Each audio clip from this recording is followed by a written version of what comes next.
Welcome back to another video. It's 2018 and yeah, January the 1st. 2017 has gone really quick and I haven't made that many videos.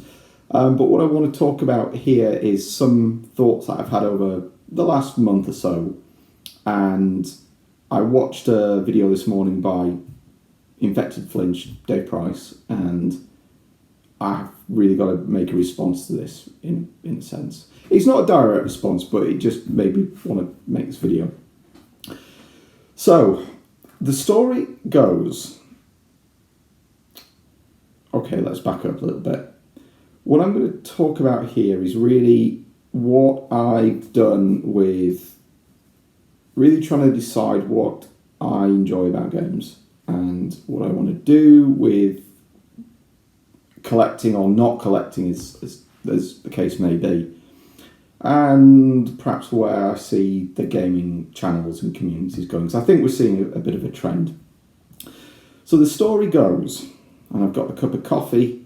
Maybe that's relevant, I don't know. I just picked this up from the cupboard this morning. So yeah, maybe this is the theme. Failure is not an option, about kind of keeping going in different ways.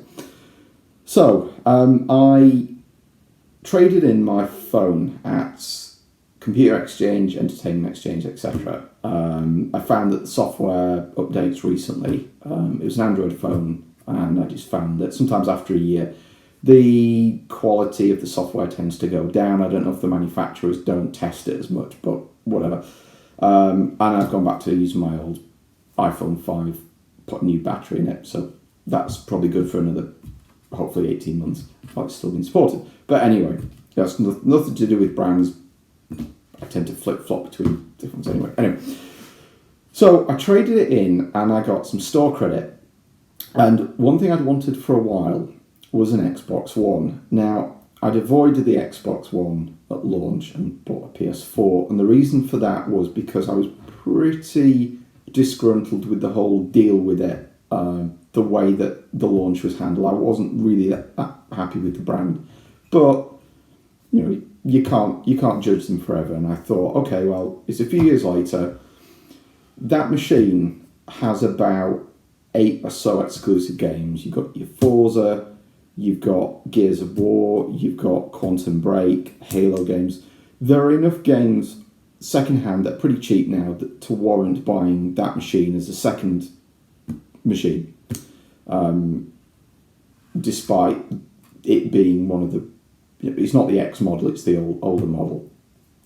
So I bought it, and I got that with the credit, and I got about 5 games with it, and I thought, okay, great. So I got it home, booted the machine up, and it wanted to do a system update. So I let it do the system update, and then I put Halo 5 in, and it had a 50 meg update. It's not 50 meg, I wish it was 50 meg. 50 gig update, which took a long time. I think we're talking a couple of days to download. It wasn't necessarily downloading all the time, but it took a long time to download. And then I put another game in, and these updates were massive.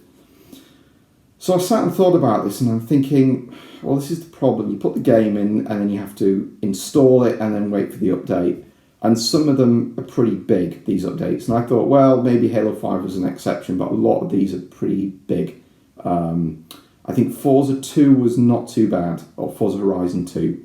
Quantum Break was like 45 gig, and I'm thinking, oh, this is not too good. I tend to find with the PS4, with a lot of games, if you don't want the multiplayer mode, you don't necessarily have to install a patch, or you can install it at a later date.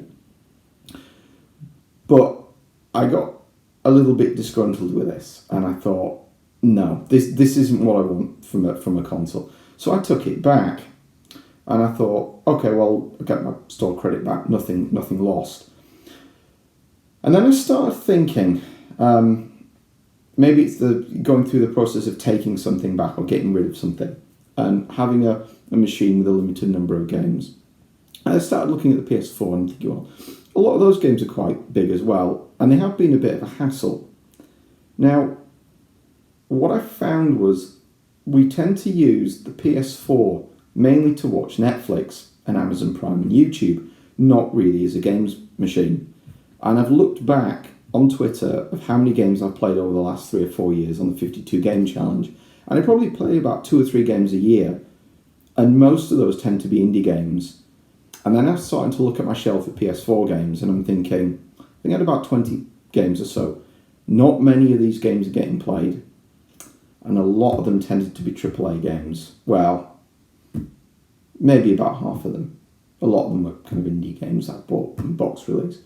And I'm starting to think, this machine isn't getting used very much, and as a media machine, it's not that great because it's noisy-ish. It uses a lot of power, and the controller battery keeps running out. So I thought, well, could I get a stick, like a Fire Stick or a Chromecast? And the problem with that is there's an issue at the moment. If you got the Amazon stick, you can't watch YouTube. If you've got the Chrome sticks, I don't know if you can watch Amazon. So I thought, okay, well, I'll have a look around. And there was the Roku stick that I don't know too much about the company, but there was the Apple one. And I thought, well, that might be handy because you can get some iOS games on it and you can do the screen sharing, etc. So I got one of those. I traded the Xbox in for one of those Apple TVs. And then I found I wasn't really using the PS4 at all. So I got rid of it. Long story short, I looked at the games and I'm thinking, I'm really not going to miss these games. So I got rid of the PS4. And what I've done is thinned out quite a lot of the PS3 collection, some of the Wii U games I've got. So it's this Christmas has really been kind of cutting the chaff off, and I haven't missed it. And I think what I've found is I've gone back to the Wii U, which doesn't have that many games, but what it has have been really good. For Christmas I got Mario 3D World, and I've really enjoyed it. And I think the thing that I've sort of rediscovered is that love of games, and I think collecting and buying ruins that. It does, at least for me, it does poison it slightly. And I've seen a number of videos recently on YouTube where people have done similar things. They've got rid of their Xbox and the PS4 and they've bought Switch, and they've gone for a machine with a small collection. And originally I thought, is that such a good move, because there aren't many games for the Switch? But I think the thing here is it's about enjoying these magical titles. And I've tried to look over the years, so I've got a list here, oh, dizzy, about what I thought of as magical games. And I probably thought there'd be about 10. There are not, there are like 50, but I'm not going to read them all out. But I'll just pick a few. Games like Wonder Boy and the Dragon's Trap, Turrican, Lemmings, Monkey Island, Sonic, Mario World, Donkey Kong, Yoshi's Island, Super Metroid, Snatcher, Sega Rally, Exhumed. A lot of these games were ones that you just kept playing. They had an addictive quality to it. And then you're moving into the 32-bit, Knights, Castlevania Symphony of the Night, Doom, Hexen. A lot of almost like Metroidvania style games, particularly with Hexen. And then you've got Shenmue, MSR, Metropolis Street Racer. You've got Project 02 or Fatal Frame 2. That had such an atmosphere. Silent Hill 2. These are games that they have good game mechanics, but they just play really well, and they're normally pretty short games, and you're compelled to finish them. And even Fate, even on the Xbox original one, Halo 1 and 2, and even ODST, I really enjoyed that game. Jet Set Radio Future, Fable, and then we're starting to move on to the Wii with Xenoblade, even PS3, Ni no Kuni, Last of Us, Skyrim, Alien Isolation, and then later Axiom Verge and Firewatch on the PS4, which I really enjoy. But what I'm finding here is this list has a lot more games at the beginning and not so much at the end.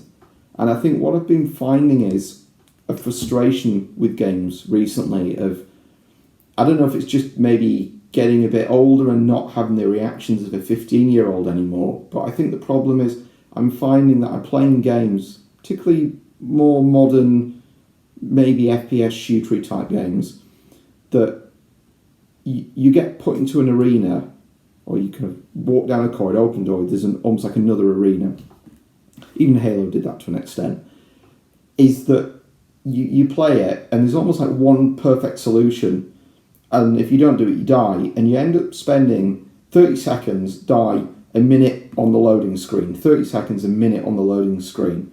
And I've just been finding that isn't a compelling experience. There have been games where, probably a recent one for me is Deus Ex Human Revolution that I played on the Wii U. Really enjoyed the game, but I found it wasn't a game that compelled me to finish it. It wasn't like, the type of game you put on at a weekend and just try and finish it in one go. I was finding that this took me a year to play, or it might have even been 18 months, just because I wanted to finish the game. And it was just slogging through it. And I'm finding that with a lot of modern games now, that I'm just not enjoying them because I'm just finding them a bit of a slog. And to me, that's not what a magical game is. I go back to games on that list: Metroid, Super Metroid, Castlevania, Sega Rally, Knights, Castle of Illusion, Sonic, I'd probably say Knights, Wonder Boy 3, Dragon Strike. These are games that have got a challenge to them, but there's some magical quality to them. And I think we're losing that in games. And for me, the Wii U has been, it might have been considered a bit of a failure in some ways, but you look back at a lot of the Nintendo games, and these are really good games that have got that quality. So I've been wanting to thin out this collection for a while, as I say, I'm just finding that having these games and not playing them, I'm really not enjoying that, and having these games and playing them but not really enjoying playing them, that to me just seems awful, that you have a hobby with games that you're collecting and you're not necessarily playing very much, but the ones you are playing, you're not enjoying. And I'm just finding over the last few years, I'm not enjoying playing games. And that really troubles me, because it's a hobby that I've always enjoyed. And maybe you could say, well, you're getting a bit older, your priorities have changed.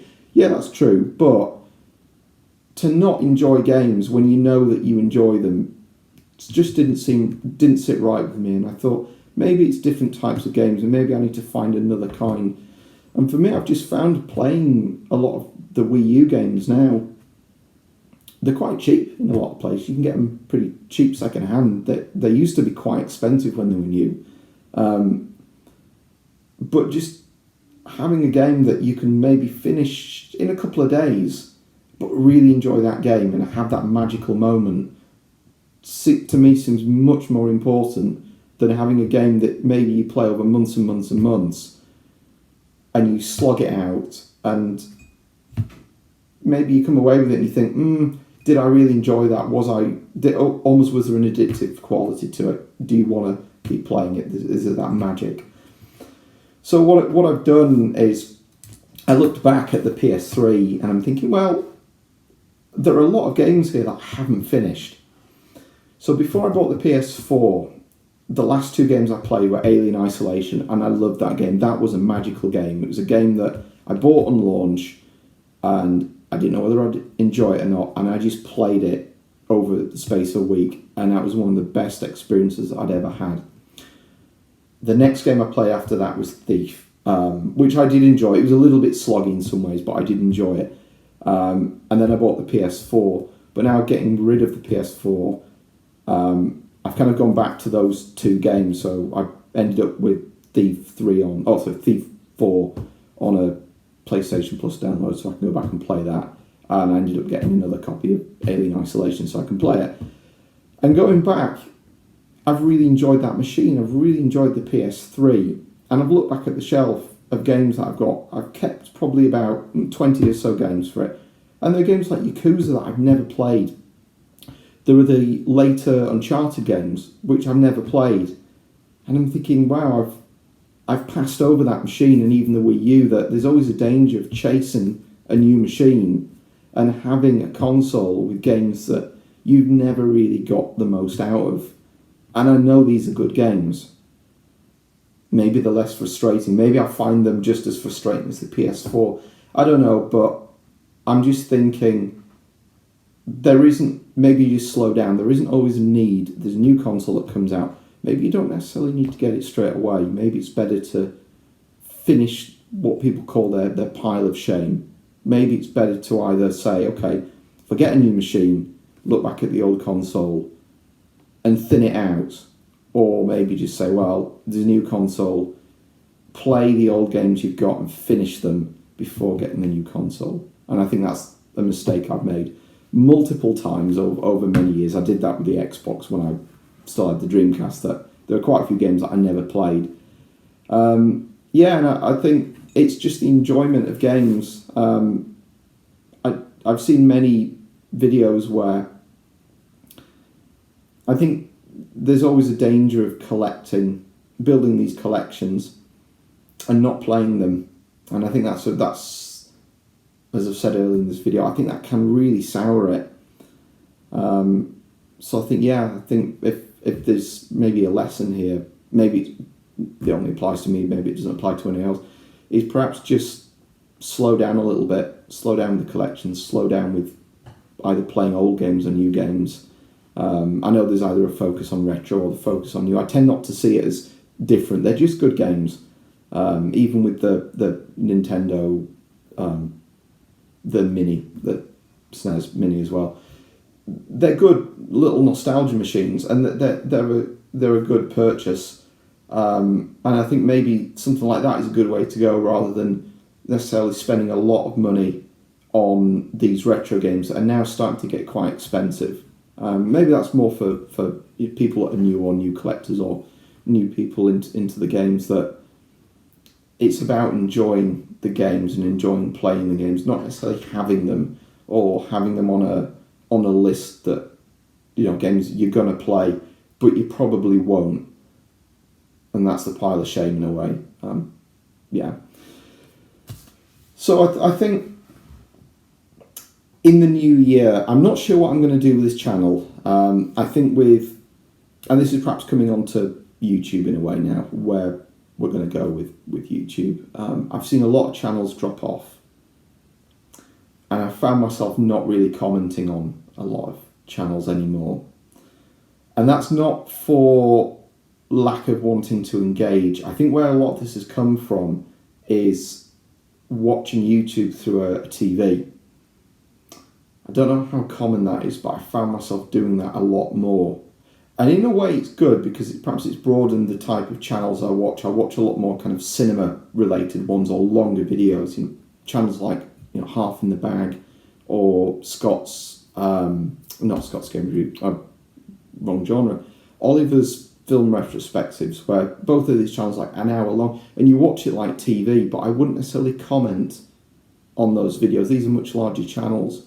But what I'm finding is when YouTube recommends, or I look at my subscription list and I'm watching our community videos in that same way, I'm not generally commenting. I like the video, but I'm not really engaging as much. And I'm not sure if that's a good thing. I think maybe treating YouTube as either TV and watching it on a TV, or community videos and watching it on a tablet or a laptop might be the better way to go. Because I'm finding that a lot of discussion is now moving into Facebook. It's moving away from YouTube. YouTube's becoming more like TV. And maybe that's just the platform. Maybe that's just the way it's gone over the last few years with the Google Plus changes. I don't know. I don't know if it's just me, or whether it's just in general people aren't commenting as much. But I have noticed a lot of game channels just fall by the wayside in recent years. And I think it's people's priorities that change. But I think for videos, for gameplays, they're not... I think we're getting to the point now where... I remember having this discussion a few years ago, that the whole making gameplay videos on YouTube probably started about 8 or 9 years ago. And a lot of these games were new, and they were quite fresh, and there weren't many people doing it. And a lot of these games hadn't really been covered on YouTube. But I think a lot of these games have been just, the retro ones, have been done to death so much, there's not a lot to talk about anymore. And you have humour over videos. That's great. It's good for the personality. You're not really just watching for the game. You're watching for the personality. But it is part of the game as well. And if you've seen, like, if someone did another video on Sonic, I don't think it'd get many views. We're starting to find this with a lot of games now. Even you're moving on to Japanese or more obscure games, you start to run out, and you get to a point where the viewership starts to go down. And I made a video on this. I think it might have even been the last one a few months ago, maybe 6 months ago, where you move on to different things, you start doing pickups, and you get saturated with it, and then you move on to magazine flick-throughs, which I still think that has life in it, and I think that is something I do want to maybe,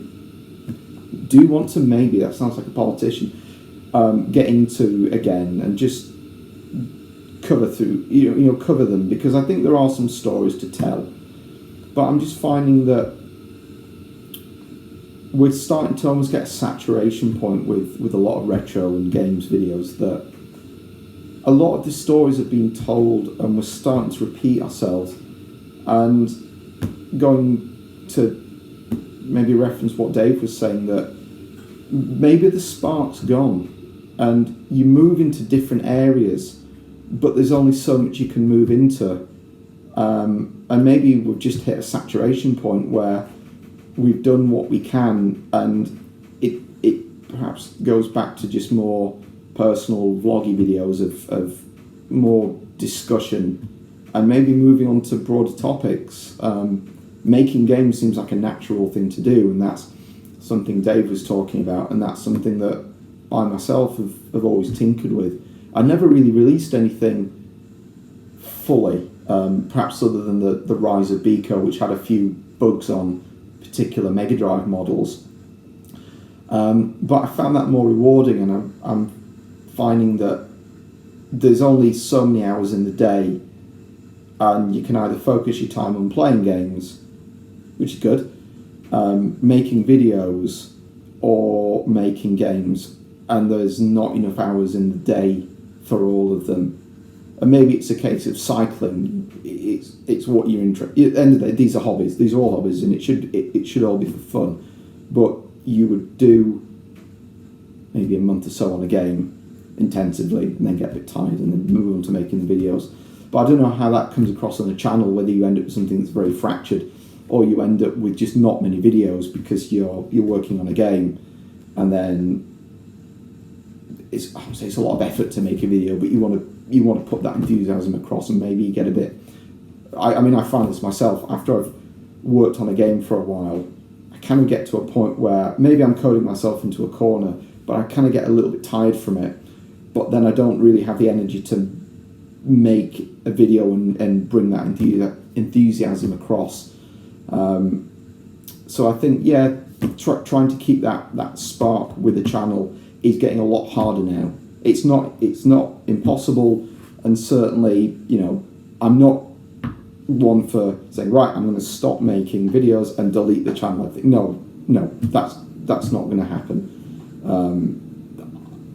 But what I just don't want to do is make videos where I'm kind of making them for routine, for the sake of it.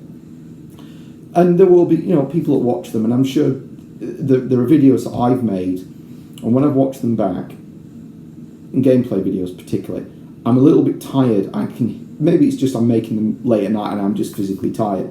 But I make the video and I edit it, and I think, that seems a little dry, or that just seems a bit lazy, or lethargic, or apathetic, whatever you want to call it. And I wasn't too happy with some of these videos. I was sort of making them because I thought, right, I want to get onto the horse and make these gameplay videos again.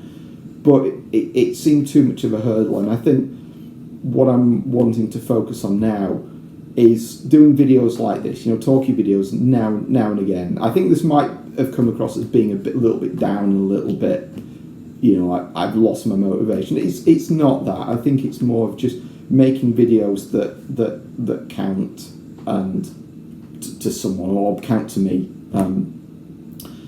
and that I want to make because there's something I want to say, or there's something I want to show, or something I've created now, or a game that I've either maybe found an old game that has captured some kind of magic, and I want to do a gameplay of that.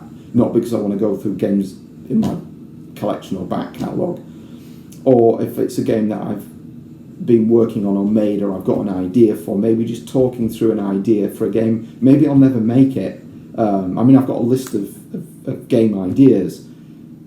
I'm probably never going to make all of them, and a lot of them seem to be Dreamcast related, and that hardware's not going to last forever. I don't know if there's much point in making a game for an emulated machine or not. Maybe. C64 has a big demo scene, so maybe there is still a motivation in it. And certainly making Mega Drive games, emulation seems to make sense, and EverDrive. And those machines, I think, will be around for quite a long time because they don't have optical drives in them, so that maybe will last longer than the Dreamcast will. I don't know. But I find that fun, and I've been making a number of little prototypes, as I tend to do, and put videos on YouTube. One was this Mega Doom project, which is a game engine that's a little bit like Doom. I'm not going to release a port of Doom like I forget the guy's name, did the Wolfenstein port to the Mega Drive. Legally, it's a bit grey because Wolfenstein had the shareware, Doom had the shareware, and Quake had the shareware, but the license on those WAD files got a bit stricter. So I don't think I'm allowed to take the Doom shareware WAD and rip bits out of it, convert it to work on the or like the colour palette to work on the Mega Drive, and stick them in my own game. I don't think I'm allowed to do that. So I've got to be a bit careful with that. I think what I would probably do is would recreate my own textures that look a little bit like the Doom textures, and then build a level that looked very, very similar to it, but not be Doom. So it would not have the branding on it.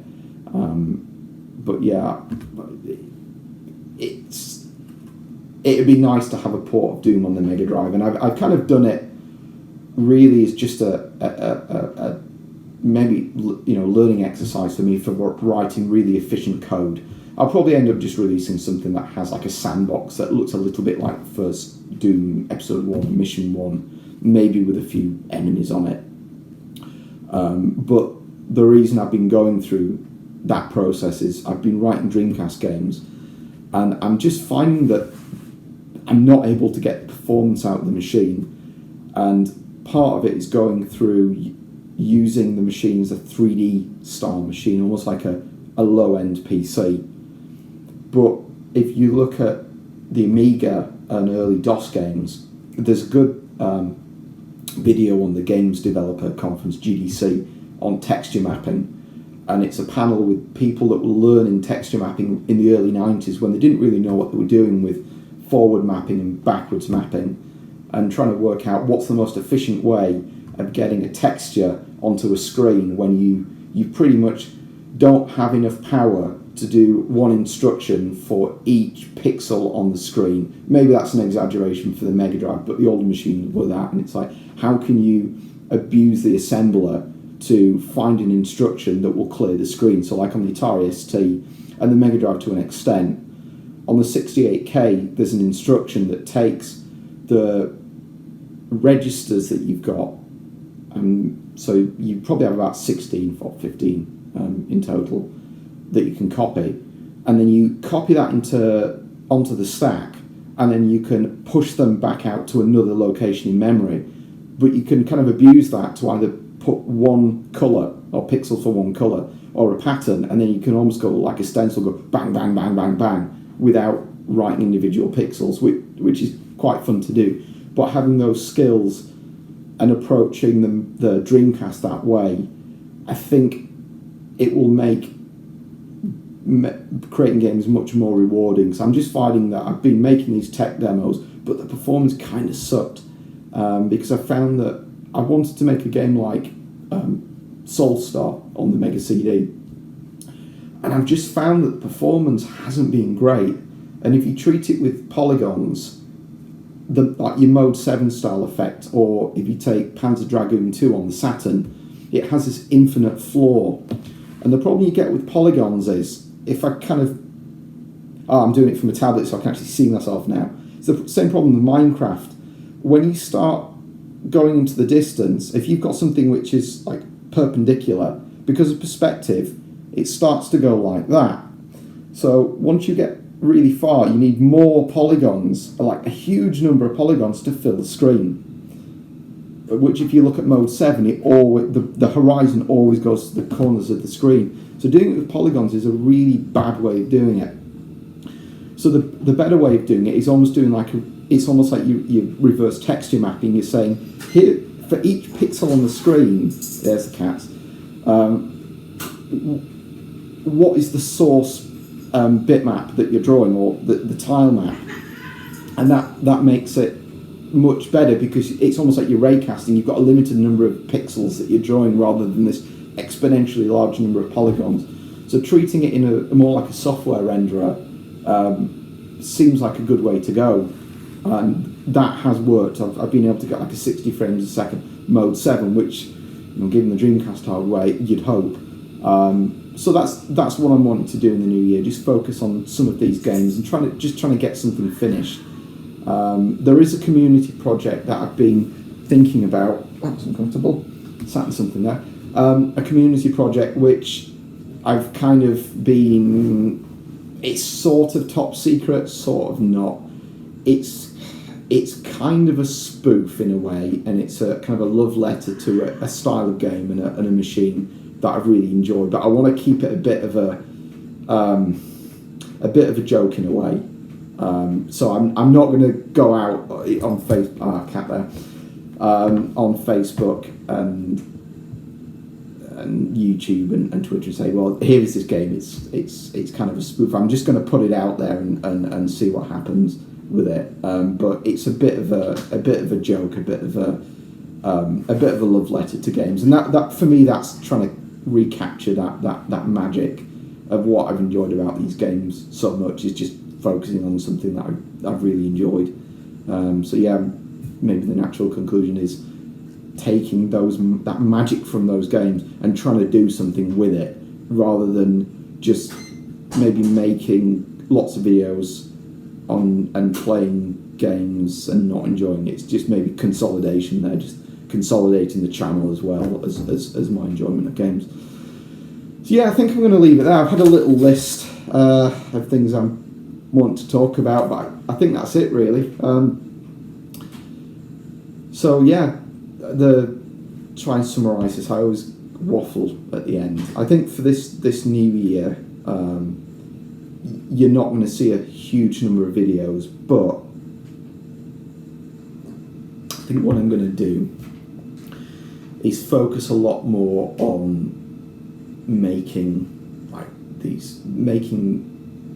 some of these retro game ideas more of a reality. What I want to get away from is I always try to make a game that combines multiple game types, multiple engine types, and the engine gets really, really complex and really complicated.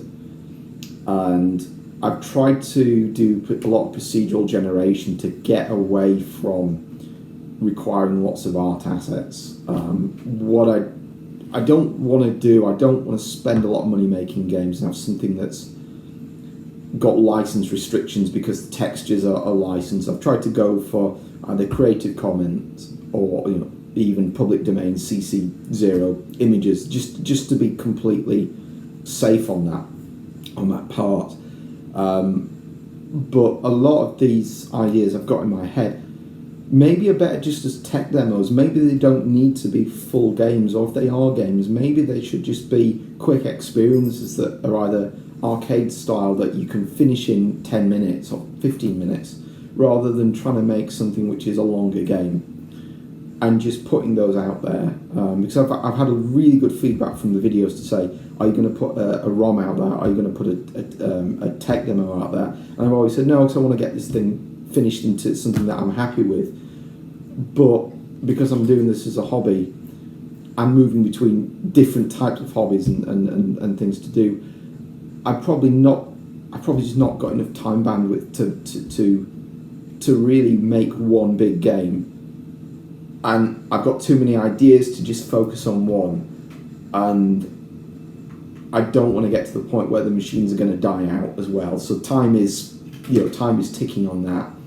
I think for the lifespan of these games, a lot of them are Dreamcast related, because I just like that platform in that it's got this nice compromise between power and a lot of convenience. It is a very, very convenient platform to write games for, and it's a retro console, and you can burn it on a disc, and that's brilliant. And the Mega Drive seems quite similar now that you've got the EverDrives, but you've not quite got the power there. And I just find with a lot of these games ideas, it's really trying to take maybe technical innovations that we've got now and doing that on the Dreamcast. So a lot of real-time lighting and bloom effects and post-processing, trying to do that on the Dreamcast. And I think, to me, that's what seems interesting. So yeah, who knows what's coming up in the next year? I think the three projects that I've got are, one is this spoof game, which I've been kind of chipping away at. There's Mega Doom, which might come out as some tech demo, or there's a game that I'm making called Music of the Spheres, and that really is like a remake of Soulstar, and I've got some really good music that I was given for that I want to put into the game, and I just want to get that game finished as well. So maybe it's just a case of maybe taking another year and saying, okay, almost like scheduling myself, right, I've got to, it's almost like an agile thing. You say, okay, I have this deadline, I have to get the game finished by this point. Any other things that won't be finished don't go in that game, they go in a sequel. Or I finish that one game, move on to the next one, get the version 1 done of that game, and then the version 1 of the other game, and then go back to the beginning and go, okay, I'm going to do a version, a sequel of that game, or a special edition with extra features, rather than kind of chasing my own tail and going, oh, put this feature in, put this feature in, put this feature in, and then rewriting the code. So yeah, that was quite a long summary. So I think the final thing for this video is I'm not going anywhere. I still enjoy making videos, I still enjoy playing games, but I think it's just about consolidation now, and perhaps not spending so much time curating a games collection. Oh, here he is. This is Benji. He's our kitten. Well, he's about 7 months old now. Sad news. I don't know if I mentioned before. We lost our cat Joey just before Play Expo last year. He had a heart condition, and it was for the last 6 months of his life, maybe a little bit longer. He had to be hand-fed chicken 2-3 times a day because the bugger wouldn't take his tablets. So it wasn't too bad at the end. And yeah, so he died in the summer. He was kind of sunning it pretty hard, and yeah, he kind of went out on a good, well, he can go out good, on a good note. He was, laying in the sun, and then just one day he came down and pretty much his breathing and heart gave out, and in 2 hours he was gone. Which did upset me. It really did upset me at the time, but we didn't know whether we should get another cat, because we've still got Jess, the kitten. She's like 3 years old now, and I think she was really starting to pine for him, and I think she needed a cat to just piss her off, just some cat to challenge her. There she is now. So we got Benji, and he's an absolute terror. He's the nicest cat you'd want, but he's just so much energy. He'll just climb up curtains and everything, and he talks a little bit, chirps. Very, very intelligent cat. So I'm glad we got him. We waited about a month, and we're thinking, no, we need another cat, if just for Jess. But he's bonded really well, and I'm really happy we've got him. He's looking at me now. So yeah, cats. Yeah, that's it. No more games. I'm going to make cat videos. No. Yeah, I'll leave it there. Yeah, everything's good, and I think, yeah, if you enjoy making videos, I suppose my message of response to Dave's response is just make the videos when you feel like making them. Don't feel any obligation to to make them on a schedule or for any expectation, because I think if you don't think the magic's there, then if you're not enjoying it, maybe that comes across on the videos. I didn't necessarily personally find that the enthusiasm was going, but I think if you're not enjoying making them and there's something else you want to do the thing you enjoy, and I'm sure your audience will, audience friends will always respect you for that. There's nothing wrong in that, and I think I've come to the same conclusion. It's just making videos when you fancy making them, and having a cup of coffee and a blog once in a while, and maybe just going back to the way we used to be, with maybe YouTube being more of a community thing, not necessarily TV. Who knows? I'll leave it there. I've waffled far too long, and I haven't drunk a lot of this coffee. Ugh. There's a big coffee smear around the outside. This is probably cold, but I'll drink it anyway. Right, thanks everyone for watching, and hopefully back with another video soon. I say that every time. Hopefully back with another video in the next 3-4 months, and maybe I'll finish my games, or maybe I won't. Who knows? I sound like a politician. I'll pledge to make some games and stuff. Right, bye.